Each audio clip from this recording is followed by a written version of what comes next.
યાત્રાધામ અંબાજીમાં હાલ તબક્કે અંબાજી ગબ્બર શક્તિ કોરિડોર માટેની તૈયારીઓ ચાલી રહી છે। તેના ભાગરૂપે 89 જેટલા દબાણોને દૂર કરવાની પ્રક્રિયા ચાલી રહી છે।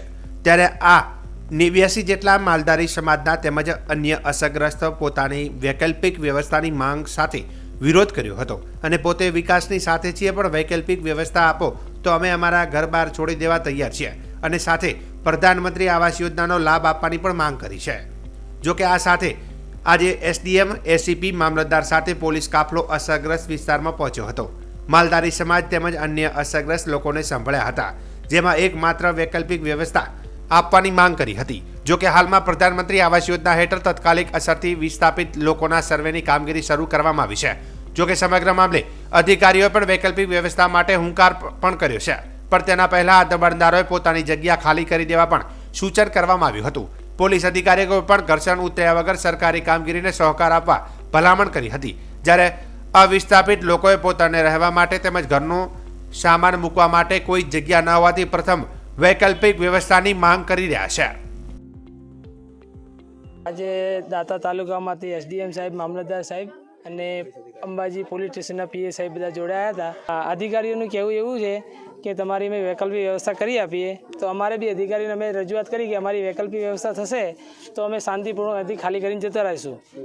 વૈકલ્પિક વ્યવસ્થા થશે તો અમારે કોઈ ઘર્ષણ નથી અને વિકાસના આડે અમે ઊભા રહેતા નથી। બરોબર છે। અધિકારીઓ ફરી એમને શું ખાતરી આપી તમને?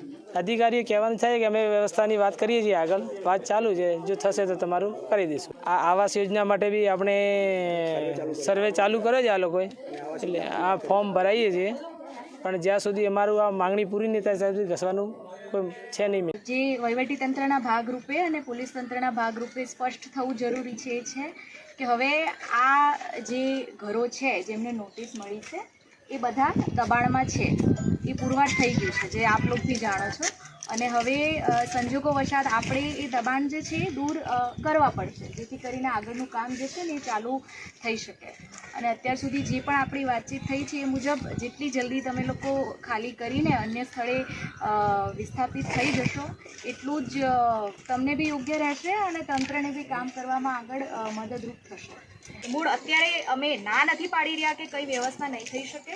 પીએમ આવાસ યોજનામાં અમારો સર્વે ચાલુ છે અને જેમાં જેની કાર્યવાહી થશે અમે લોકો ટીડીઓ સાહેબને બી સૂચના આપીએ છીએ કે ઝડપથી એ કામગીરી પૂર્ણ કરવામાં આવે, તો જે લોકોને ત્યાં મળવા પાત્ર છે એમને મળે। પણ મેં પહેલાં કીધું એમ કે એની રાહ જોવાનો આપણી પાસે સમય છે નહીં, તો એ કામગીરી અમે સાથે સાથે કરશું। તમે થોડો વિશ્વાસ રાખો અમારા ઉપરથી, પણ અત્યારે આપણે જે તારીખ છે એ પહેલાં આ ઘર જે છે આપણે ખાલી કરી દઈએ, તો શાંતિથી તમારો જે બી સામાન છે ત્યાંથી તમે બીજી જગ્યાએ શિફ્ટ કરી દો। એમાં કોઈ બીજી નાની મોટી મદદ તમને જોઈશે અમે બી કરવા માટે તૈયાર છે। પોલીસની ટીમ બી છે, મેડમ તમારી જોડે વાત કરશે, એ લોકો બી તમને નાની મોટી મદદ કરવા માટે તૈયાર છે। પણ હાલ આપણે આ જે ઘરો છે ને એ થોડા અત્યારે ખાલી કરવા પડશે જેમને નોટિસ મળી છે, એટલે તમને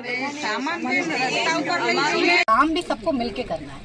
सरकार आपसे अलग नहीं है और आप हमसे अलग नहीं है, सब एक हिस्सा बन के काम करेंगे तभी हो पाएगा। अब जो आपकी प्रॉब्लम है हम समझ पा रहे हैं, जैसे ये बोल रहे हैं कि हम ढोर कहाँ ले जाएंगे, वो कहाँ ले जाएंगे, तो जैसे अभी बताया मैडम ने कि हमने थोड़ा समय आपको पहले बताया था, थोड़ा थोड़ा इन्फॉर्म कर दिया था, है ना।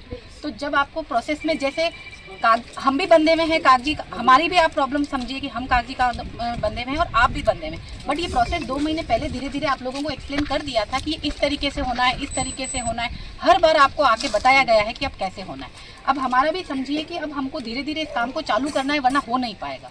तो अभी आप लोग जो है जैसे बता रहे हैं कि इतना जो 1 महीने टाइम लगना चाहिए जिस काम को, उसको 2 दिन में सर्वे करके काम किया जा रहा है। तो आप लोग भी हमारा साथ दीजिए, स्टार्ट करिए एक बार चलना, और हम लोग देख रहे हैं कि और व्यवस्था क्या की जा सकती है। लेकिन है ना, मेरी बात सुनिए, लेकिन अगर हम इसमें हम फंस नहीं सकते दोनों। हम लें, आप लें, हम लें, आप लें, दोनों अटक जाएंगे। आप लोग अपनी तरफ से छोटी मोटी आपकी जो व्यवस्था हो रही है, जैसे वहाँ पे बोलो कि भाई थोड़े दिन तुम हमारे ढोर को रखो, थोड़ी आपस में परिवार तभी काम आते हैं, या जो सोसाइटी है, समाज है, तभी काम आता है। हम भी आपके भाग है, पुलिस विभाग भी आपके साथ में है, ये भी आपके साथ में है। आपको जो व्यवस्था बनती है लेकिन इसको चालू करना पड़ेगा।